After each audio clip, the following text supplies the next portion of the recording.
Hi, this is Joanne Mayer. I will show you how to create a giant robot. This is a great project to make with a group, either at school or at a summer camp. In addition to being fun, this project can teach some concepts of geometry. To create a giant robot, you will mainly need large tubes of different sizes, cardboard boxes, and all kinds of recycled items. Choose a large box for the robot's body and a smaller one for the head. Choose 2 large tubes for the legs and 2 thinner ones for the arms. Make sure that both legs have the same length and the same for the arms. Start by closing the ends of the arms with heavy cardboard. Draw circles with the same diameter as the tubes on the heavy cardboard, cut them out and glue the circles in place at both ends of each tube. You can also close the upper end of each leg to provide a larger contact area when you glue the legs to the body. Paint the tubes and the cardboard boxes in white. The white paint is a good base coat to hide the brown cardboard. Then paint the body parts of your robot in the colors of your choice. I chose to paint the body of my robot in purple, the legs orange, the arms and the head in apple green. To give an interesting texture to the arms and legs, I dabbed purple paint all around the tubes with a marine sponge. If you want the head to rotate, make a hole in the center of each box and place a brass fastener through the 2 holes. Strengthen the cardboard of the boxes with 14-ply cardboard if necessary. Then, close the boxes that form the head and the body of the robot. When all parts of the robot are ready, you can glue them together. Now is the time to work the details. Start with the feet of the robot. I have designed the front of the shoe that fits to the lower legs. When you attach the front of the shoes to the robot, it gives the illusion that the robot has complete shoes. The curve of the shoe piece must match the curve of the tube. I used foam board for this part of the shoe. You can use the template found in the supporting document, but you will need to adapt the pattern to fit the dimensions of your tubes.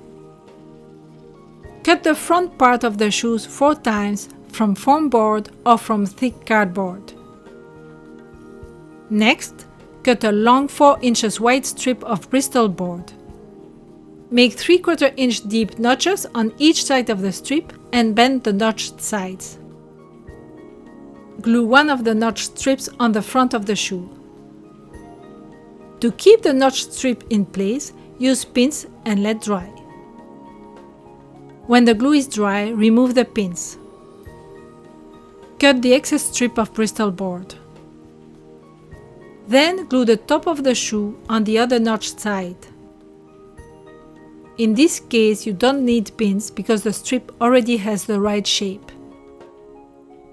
Do the same for the other shoe. I created the pattern symmetrically so there is no difference between the left and right foot. Paint the shoes in a color of your choice and then glue them against each leg of the robot. To hide the seam between the shoes and the legs of the robot, I used orange corrugated cardboard. Cut a long strip of corrugated cardboard of the same height as the shoe and glue it in place around the shoe and leg. To decorate the head of your robot, use caps and other recycled materials. Personally, I made the base of the antennas with sprinkler heads in which I planted silver pipe cleaners. On top of each pipe cleaner, I put a painted styrofoam ball. Because of the weight of the styrofoam balls, the antennas are bent and the slightest movement of the robot makes them move. The ears are represented by a piece of plastic water pipe. I used the same water pipes for the eyes, but I connected them with a clip that held 2 bottles of juice together. I thought it would give an interesting effect. For the nose, I used the lid and the mouth is simply a piece of colored paper with lines. To decorate the chest of the robot, I used a piece of shiny silver Bristol paper that I decorated with all kinds of caps of different shapes. I also recycled a CD that I topped with a purple cap. For the robot's hands, I put an empty bottle of hand soap on one side, and on the other side I glued the sprayer of an empty spray bottle. As you can see, you can recycle many things to make your robot original and interesting. To access the printable document with a list of materials, step-by-step instructions and the pattern, click on the link below the video.